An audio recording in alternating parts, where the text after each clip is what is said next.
Hello, I am Xarkun. This is World of Warships Legends. Rank 16 Trubetskoy on the screen with William Sims as one inspiration. This is kind of like my Khabarovsk tank build, which we're going to examine in the upcoming game here. But before we get to that part, quick reminder of the armor viewer. That orange plating underneath the turrets and along the side of the Khabarovsk, 50 millimeters in thickness, and that is quite significant. You'll notice on the enemy team we've got a Kagero, Z-23, Lightning, and Fletcher. We are going to engage all four of these destroyers throughout the course of this game, and it will become clear that these destroyers cannot penetrate that 50 millimeters of armor with their high explosive shells. And for that matter, cruisers armed with 152 millimeter guns also cannot penetrate that 50 millimeters of armor with their high explosive, and neither can cruisers with 203 millimeter guns. We'll actually see an example of that in a little while when a Wichita takes a shot at me. Now, I think I have explained how high explosive shell penetration works. You take the caliber of the guns and divide by 6 to get the armor value that the high explosive shells can penetrate. Alternatively, you can take the armor value and multiply by 6 to figure out what caliber of guns are needed to pen that value of armor with high explosive. So if we take 50 millimeters and multiply by 6, we get 300, meaning anything with guns smaller than 300 millimeters in caliber will not be able to penetrate the 50 millimeters of plating on the Khabarovsk with high explosive. Now, my build with William Sims and Trubetskoy's base trait complement this armor scheme extremely well. Sims gives more hit points per tier, and with him at rank 14, inspiring Trubetskoy, I have 25,060 hit points. I believe the Khabarovsk's base hit points pool is something like 22,500 or so. So, got a couple thousand extra hit points. And Trubetskoy's base trait reduces the damage that the destroyer takes at rank 16, legendary level 3, by, I think, 7.1%. So those two things together add up, along with the armor, to making the Khabarovsk a very tanky destroyer versus other destroyers in gunfights, and that is excellent. Now we have an enemy Z-23 out there, who the friendly Yudachi fired torpedoes at, and now that Yudachi is firing his guns at the Z-23, which is perhaps not the best use of his ship. I don't know if he fired the guns because he noticed the torpedoes were going to miss and he wanted to try to deal damage to that destroyer, or if perhaps the Wichita sitting out there to the right of that island radared Yudachi, and he figured he had nothing else to lose.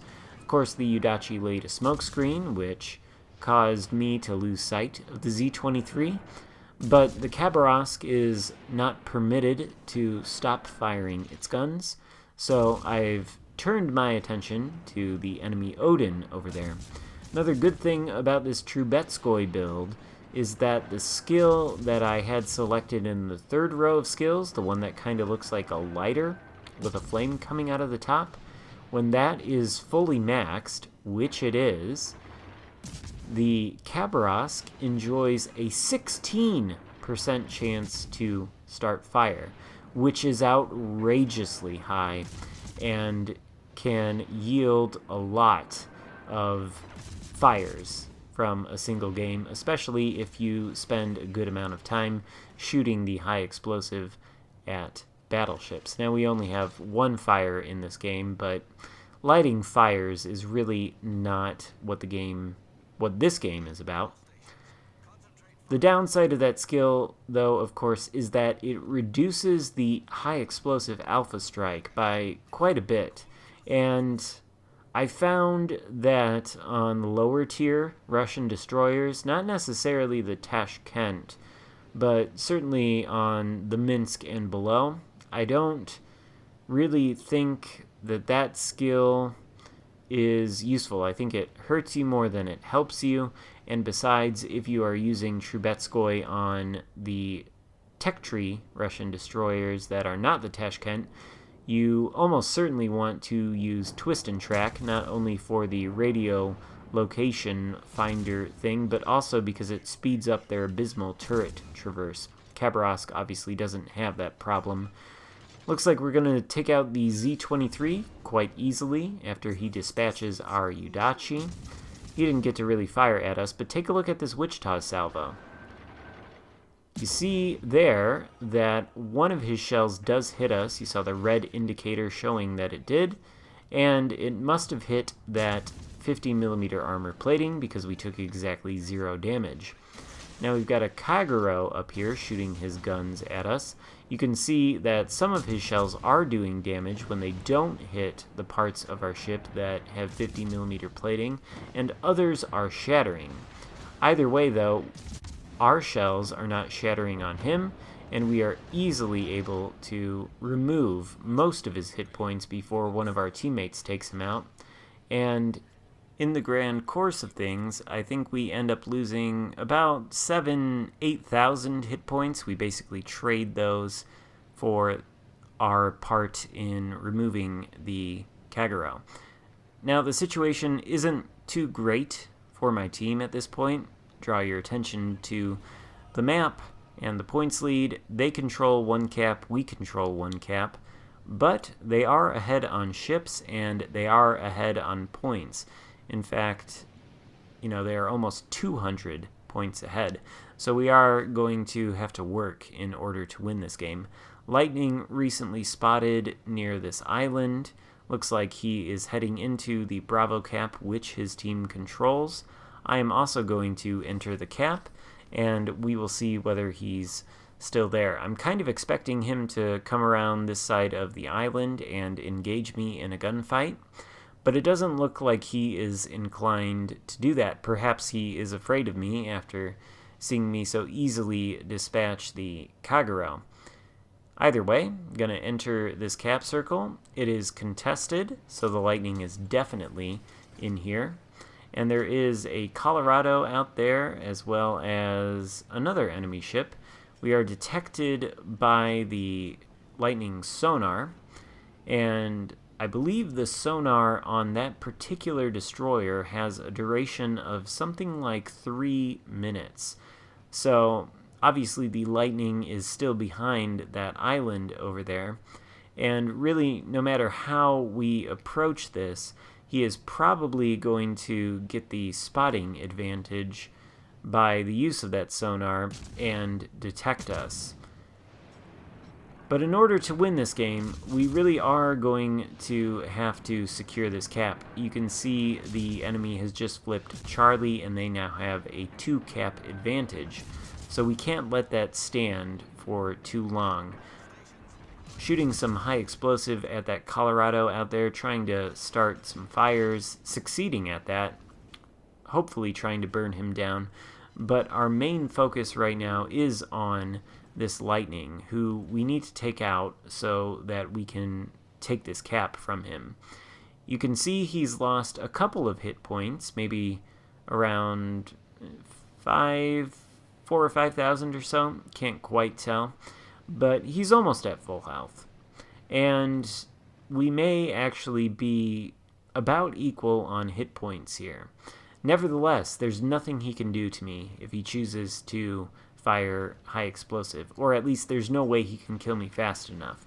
Biggest danger? Torpedoes, which I predict he's going to launch, and instead of barreling full speed around the island, I come to a stop.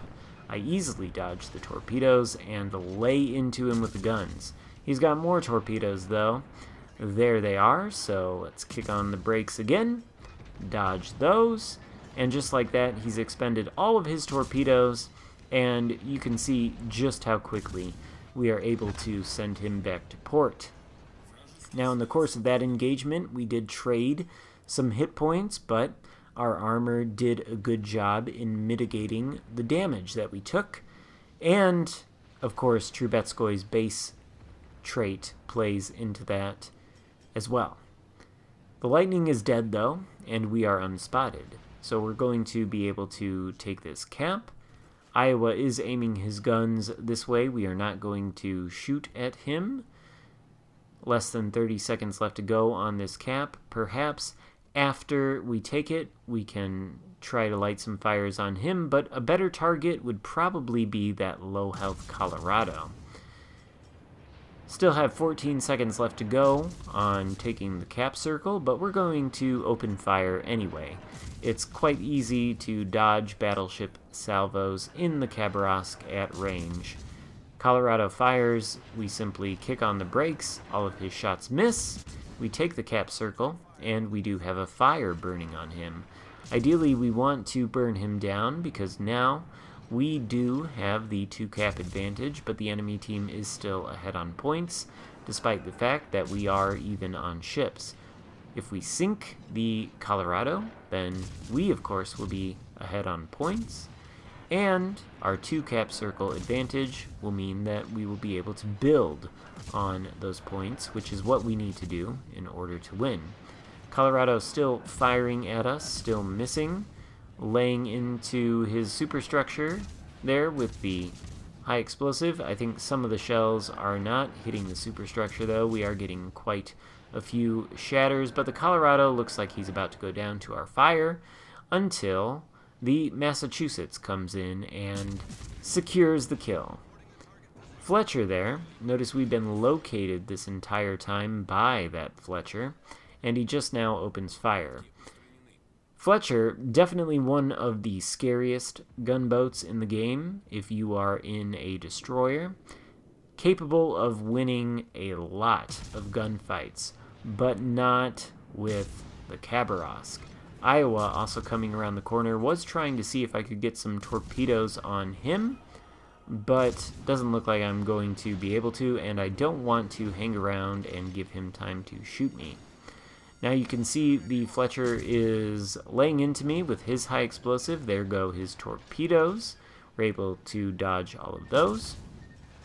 And we are able to return fire to the Fletcher. As you can see, our salvos and our shots are quite a bit more effective since his armor is not going to shatter our HE, and we are going to get nothing but penetrations. I suspect it looks to him, or it looked to him throughout the course of that engagement, obviously he's dead now, like he did get some penetrations and probably quite a few shatters. We finish, after engaging with all 4 of these enemy destroyers, with 7,600 hit points left. So you can see just how tanky the Khabarovsk is in gunfights with other destroyers. That is due in part, well, in large part, to its 50 millimeters of armor plating, and also to this Trubetskoy build with the base trait that reduces damage, and we started off with a few extra hit points because of old William Sims. There is a way to counter this, though, because as I've hopefully made perfectly clear, there is no high explosive from any destroyer in the game that is going to penetrate that 50 millimeters of armor. Now they can penetrate the bow and the stern, because that is only covered in 19 millimeters of armor. So they can penetrate that with the high explosive. But if you find yourself in any destroyer versus a Khabarovsk, and the Khabarovsk is broadside to you, immediately switch to the armor piercing. The 50 millimeters of armor will cause your destroyer shells to arm and detonate inside of the ship for full penetration damage, and that is going to finish off the Khabarovsk a lot quicker than high explosive is. So keep that advice in mind as more people begin to get the Khabarovsk and you see more of them out there. That's the end of the video, though. Hope you enjoyed it. If so, give it a thumbs up and consider subscribing if you haven't already done that. Thank you so much for watching. I will see you next time. Goodbye.